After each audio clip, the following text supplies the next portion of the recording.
யோசுவா 22 அதிகாரம். அப்பொழுது யோசுவா ரூபனியரையும் காத்தியரையும் மனாசேயின் பாதி கோத்திரத்தையும் அழைத்து அவர்களை நோக்கி, கர்த்தருடைய தாசனாகிய மோசே உங்களுக்கு கட்டளை இட்டவைகளை எல்லாம் நீங்கள் கைக்கொண்டீர்கள். நான் உங்களுக்கு கட்டளையிட்ட யாவிலும் என் சொற்படி செய்தீர்கள்.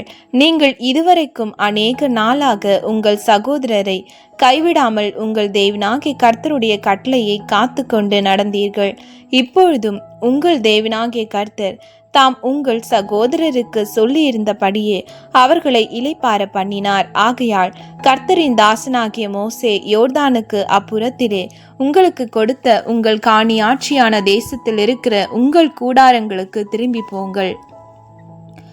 ஆனாலும் நீங்கள் உங்கள் தேவனாகிய கர்த்தரில் அன்பு கூர்ந்து அவருடைய வழிகளில் எல்லாம் நடந்து அவர் கற்பனைகளை கைக்கொண்டு அவரை பற்றி கொண்டிருந்து அவரை உங்கள் முழு இருதயத்தோடும் உங்கள் முழு ஆத்மாவோடும் சேவிக்கிறதற்காக கர்த்தரின் தாசனாகிய மோசே உங்களுக்கு கற்பித்த கற்பனையின் படியையும் நியாய பிரமாணத்தின் படியையும் செய்யும்படி மாத்திரம் வெகு சாவதானமா இருங்கள் என்றான்.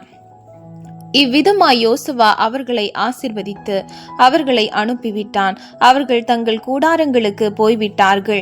மனாசேயின் பாதி கோத்திரத்துக்கு மோசே பாசானிலே சுதந்திரம் கொடுத்தார். அதன் மற்ற பாதிக்கு யோசுவா யோர்தானுக்கு இப்புறத்திலே மேற்கே அவர்கள் சகோதரரோடே கூட சுதந்திரம் கொடுத்தான். யோசுவா அவர்களை அவர்கள் கூடாரங்களுக்கு அனுப்பி விடுகிற போது அவர்களை ஆசீர்வதித்து, நீங்கள் மிகுந்த ஐஸ்வர்யத்தோடும் மகா ஏராளமான ஆடு மாடுகளோடும் பொன் வெள்ளி வெண்கலம் இரும்போடும் அநேக வஸ்திரங்களோடும் உங்கள் கூடாரங்களுக்கு திரும்பி உங்கள் சத்துருக்களிடத்திலே கொள்ளையிட்டதை உங்கள் சகோதரரோடே பங்கிட்டு கொள்ளுங்கள் என்றான்.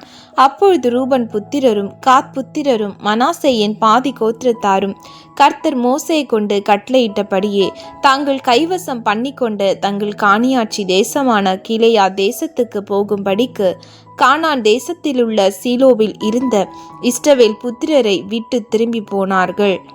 கானான் தேசத்தில் இருக்கிற யோர்தானின் எல்லைகளுக்கு வந்தபோது ரூபன் புத்திரரும் காத் புத்திரரும் மனாசேயின் பாதி கோத்திரத்தாரும் அங்கே யோர்தானின் ஓரத்திலே பார்வைக்கு பெரிதான ஒரு பீடத்தை கட்டினார்கள். ரூபன் புத்திரரும் காத் புத்திரரும் மனாசேயின் பாதி கோத்திரத்தாரும் கானான் தேசத்துக்கு எதிரே இஸ்ரவேல் புத்திரருக்கு அடுத்த யோர்தானின் எல்லைகளில் ஒரு பீடத்தை கட்டினார்கள் என்று இஸ்ரவேல் புத்திரர் கேள்விப்பட்டார்கள். அவர்கள் அதை கேள்விப்பட்ட போது இஸ்ரவேல் புத்திரரின் சபையார் எல்லாரும் அவர்களுக்கு விரோதமாய் யுத்தம் பண்ணும்படி சீலோவிலே கூடி கீலேயா தேசத்தில் இருக்கிற ரூபன் புத்திரரிடத்துக்கும் காத் புத்திரரிடத்துக்கும் மனாசேயின் பாதி கோத்திரத்தாரிடத்துக்கும் ஆசாரியனாகிய எலெயாசருடைய குமாரனாகிய பினகாசையும் அவனோடே கூட இஸ்ரவேலுடைய எல்லா கோத்திரங்களிலும் ஒவ்வொரு பிதாவின் குடும்பத்துக்கு ஒவ்வொரு பிரபுவாக 10 பிரபுக்களையும் அனுப்பினார்கள். இஸ்ரவேலின் சேனைகளிலே 1000 வருகளுக்குள்ளே ஒவ்வொருவனும் தன் தன் பிதாவின் குடும்பத்துக்கு தலைவனா இருந்தான். அவர்கள் கிலேயா தேசத்திலே ரூபன் புத்திரர் காத் புத்திரர் மனாசேயின் பாதி கோத்திரத்தார் ஆகிய இவர்களிடத்துக்கு வந்து, நீங்கள் இந்நாளிலே கர்த்தரை பின்பற்றாத படிக்கு புரண்டு இந்நாளிலே கர்த்தருக்கு விரோதமாக கலகம் பண்ணும்படியாக உங்களுக்கு ஒரு பீடத்தை கட்டி இஸ்ரவேலின் தேவனுக்கு விரோதமாக பண்ணின இந்த துரோகம் என்ன? பேயோரின் அக்கிரமம் நமக்கு போதாதா? கர்த்தருடைய சபையிலே வாதை உண்டாயிருந்ததே, இந்நாள் வரைக்கும் நாம் அதினின்று நீங்கி சுத்தமாகவில்லையே. நீங்கள் இந்நாளில் கர்த்தரை பின்பற்றாதபடிக்கு புரளுவீர்களோ? இன்று கர்த்தருக்கு விரோதமாய் கலகம் பண்ணுவீர்களோ? அவர் நாளைக்கு இஸ்ரவேல் சபை அனைத்தின் மேலும் கடும் கோபம் கொள்வாரே. உங்கள் காணியாட்சியான தேசம் தீட்டா இருந்ததானால் கர்த்தருடைய வாசஸ்தலம் தங்குகிற கர்த்தருடைய காணியாட்சியான அக்கரையில் உள்ள தேசத்திற்கு வந்து எங்கள் நடுவே காணியாட்சி பெற்றுக்கொள்ளலாமே. நீங்கள் நம்முடைய தேவனாகிய கர்த்தரின் பலிபீடத்தை அல்லாமல் உங்களுக்கு வேறொரு பீடத்தை கட்டுகிறதினாலே கர்த்தருக்கும் எங்களுக்கும் விரோதமான ரெண்டகம் பண்ணாதிருங்கள்.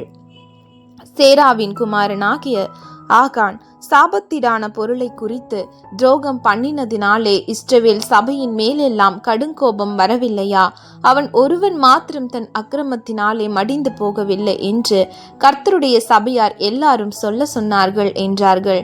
அப்பொழுது ரூபன் புத்திரரும் காத் புத்திரரும் மனாசேயின் பாதி கோத்திரத்தாரும் இஸ்ரவேலின் 1000 தலைவருக்கு பிரதியுத்தரமாக, தேவாதி தேவனாகிய கர்த்தர், தேவாதி தேவனாகிய கர்த்தரே அதை அறிந்திருக்கிறார், இஸ்ரவேலரும் அறிந்து கொள்வார்கள். அது 2 கர்த்தருடைய கட்டளைக்கு விரோதமான துரோகத்தினாலாவது செய்யப்பட்டதானால் இந்நாளில் அவர் எங்களை காப்பாற்றாமல் இருக்க கடவர். ஒரு காரியத்தை குறித்து நாங்கள் எங்களுக்கு அந்த பீடத்தை கட்டினதே அல்லாமல் கர்த்தரை பின்பற்றாதபடிக்கு விலகுவதற்காவது அதன் மேல் சர்வாங்க தகன பலியை ஆகிலும் போஜன பலியை ஆகிலும் சமாதான பலியை ஆகிலும் செலுத்துகிறதற்காவது அதை செய்ததுண்டானால் கர்த்தர் அதை விசாரிப்பாராக. நாளைக்கு உங்கள் பிள்ளைகள் எங்கள் பிள்ளைகளை நோக்கி, இஸ்ரவேலின் தேவனாகிய கர்த்தருக்கும் உங்களுக்கும் என்ன? ரூபன் புத்திரர் காத் புத்திரர் ஆகிய உங்களுக்கும் எங்களுக்கும் நடுவே கர்த்தர் யோர்தானை எல்லையாக வைத்தார். கர்த்தரிடத்தில் உங்களுக்கு பங்கில்லை என்று சொல்லி எங்கள் பிள்ளைகளை கர்த்தருக்கு பயப்படாதிருக்க செய்வார்கள் என்கிற ஐயத்தினாலே நாங்கள் சொல்லிக் கொண்டது என்னவென்றால், சர்வாங்க தகனத்திற்கும் அல்ல, பலிக்கும் அல்ல. எங்கள் சர்வாங்க தகனங்களாலும் பலிகளாலும் சமாதான பலிகளாலும் நாங்கள் கர்த்தரின் சந்நிதியில் அவருடைய ஆராதனையை செய்யத்தக்கவர்கள் என்று எங்களுக்கும் உங்களுக்கும் நமக்கு பின்வரும் நம்முடைய சந்ததியாருக்கும் நடுவே சாட்சி உண்டா இருக்கும்படிக்கும் கர்த்தரிடத்தில் உங்களுக்கு பங்கில்லை என்று உங்கள் பிள்ளைகள் நாளைக்கு எங்கள் பிள்ளைகளோடே சொல்லாதபடிக்குமே ஒரு பீடத்தை நமக்காக உண்டு பண்ணுவோம் என்றோம். நாளைக்கு எங்களோடாவது எங்கள் சந்ததியாரோடாவது அப்படி சொல்வார்களானால் அப்பொழுது சர்வாங்க தகனத்திற்கும் அல்ல, பலிக்கும் அல்ல, எங்களுக்கும் உங்களுக்கும் நடுவே சாட்சிக்காக எங்கள் பிதாக்கள் உண்டு பண்ணின கர்த்தருடைய பலிபீடத்தின் சாயலான பீடத்தை பாருங்கள் என்று சொல்லலாம் என்றோம். நம்முடைய தேவனாகிய கர்த்தரின் வாசஸ்தலத்திற்கு முன்பாக இருக்கிற அவருடைய பலிபீடத்தை தவிர நாங்கள் சர்வாங்க தகனத்திற்கும் போஜன பலிக்கும் மற்ற பலிக்கும் வேறொரு பீடத்தை கட்டுகிறதினாலே கர்த்தருக்கு விரோதமாய் கலகம் பண்ணுவதும் இன்று கர்த்தரை பின்பற்றாதபடிக்கு விலகுவதும் எங்களுக்கு தூரமாய் இருப்பதாக என்றார்கள். ரூபன் புத்திரரும் காத் புத்திரரும் மனாசே புத்திரரும் சொல்லுகிற வார்த்தைகளை ஆசாரியனாகிய பினகாசும் அவனோட இருந்த சபையின் பிரபுக்களும் இஸ்ரவேலுடைய 1000 தலைவரும் கேட்டபோது அது அவர்கள் பார்வைக்கு நன்றா இருந்தது. அப்பொழுது ஆசாரியனான எலெயாசரின் குமாரனாகிய பினகாஸ் ரூபன் புத்திரரையும் காத் புத்திரரையும் மனாசேயின் புத்திரரையும் நோக்கி, நீங்கள் கர்த்தருக்கு விரோதமாய் அப்படி கொத்த துரோகத்தை செய்யாதிருக்கிறதினாலே கர்த்தர் நம்முடைய நடுவே இருக்கிறார் என்பதை இன்று அறிந்திருக்கிறோம்.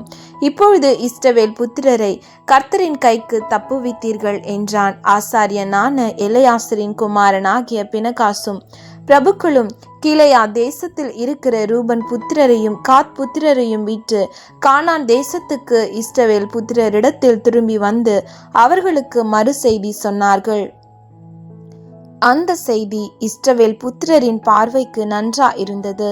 ஆகையால் ரூபன் புத்திரரும் காத் புத்திரரும் குடியிருக்கிற தேசத்தை அழித்துவிட அவர்கள் மேல் யுத்தத்திற்கு புறப்படுவோம் என்கிற பேச்சை விட்டு இஸ்ரவேல் புத்திரர் தேவனை ஸ்தோத்தரித்தார்கள். கர்த்தரே தேவன் என்பதற்கு அந்த பீடம் நமக்குள்ளே சாட்சியா இருக்கும் என்று சொல்லி ரூபன் புத்திரரும் காத் புத்திரரும் அதற்கு ஏத் என்று பெயரிட்டார்கள்.